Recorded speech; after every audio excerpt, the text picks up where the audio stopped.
Hello, my name is Jewher Ilham. It's an honor to be here.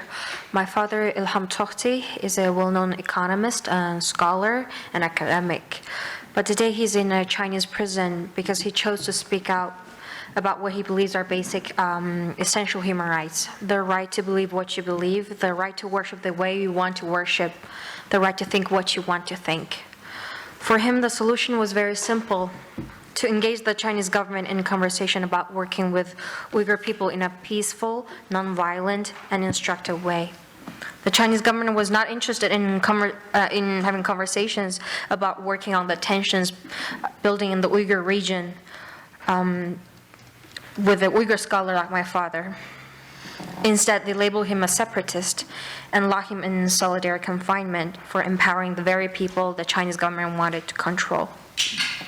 I have not seen my father since 2017, since we were separated at the Beijing airport in 2013. We were on our way to Indiana University, where my father was invited as a visiting scholar. Unfortunately, he never made it to the US. I was given the choice to leave China. With that choice came the opportunity to keep my father's work alive. But while I traveled on, he was detained, beaten, questioned, and forbidden from leaving China. He knew that the Chinese government would attempt to silence him, but he never relented. Now my father is serving a life sentence, and no one has had any contact with him since 2017. I don't know where my father is, and I don't even know if he's alive. But my father's wishes for freedom of thought and expression could not be silenced. Despite his current position and predicament, I know my father would be smiling if he knew that I have the freedom to wear hijab, to practice Islam, pray and fast without fear of being monitored or imprisoned. There was no such freedom for Uyghurs in China, not in public, not even in private homes. Instead, there were signs on the street reminding Uyghurs that they are not allowed to be visibly Muslim.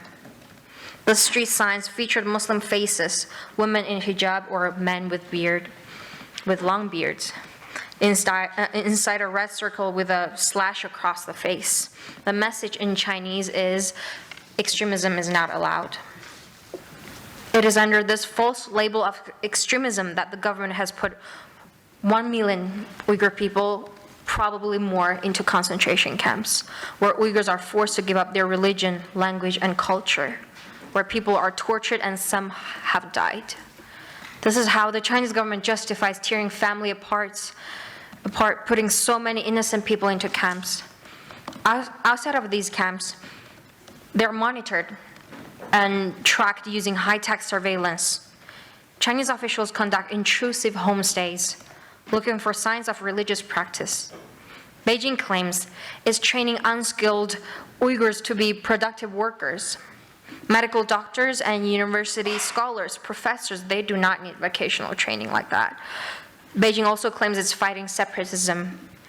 Practicing your religion, speaking your native tongues, speaking up for its own people, it's not separatism. Chinese government targets religion as a whole. Sadly, Muslims are not the only groups that have been targeted. Christians, Tibetan Buddhists, even non-religious groups like human rights lawyers, Hong Kongers who hold different opinions or stands from Chinese government are also targeted. I call on the Chinese government to release my father and all the other innocent people who have been wrongfully put in camps or prison for simply practicing their faith or being who they are. And I call upon you, the UN, to stand up for the Uyghur people, for people of faith everywhere, and for all people to obtain its fundamental human rights. Thank you.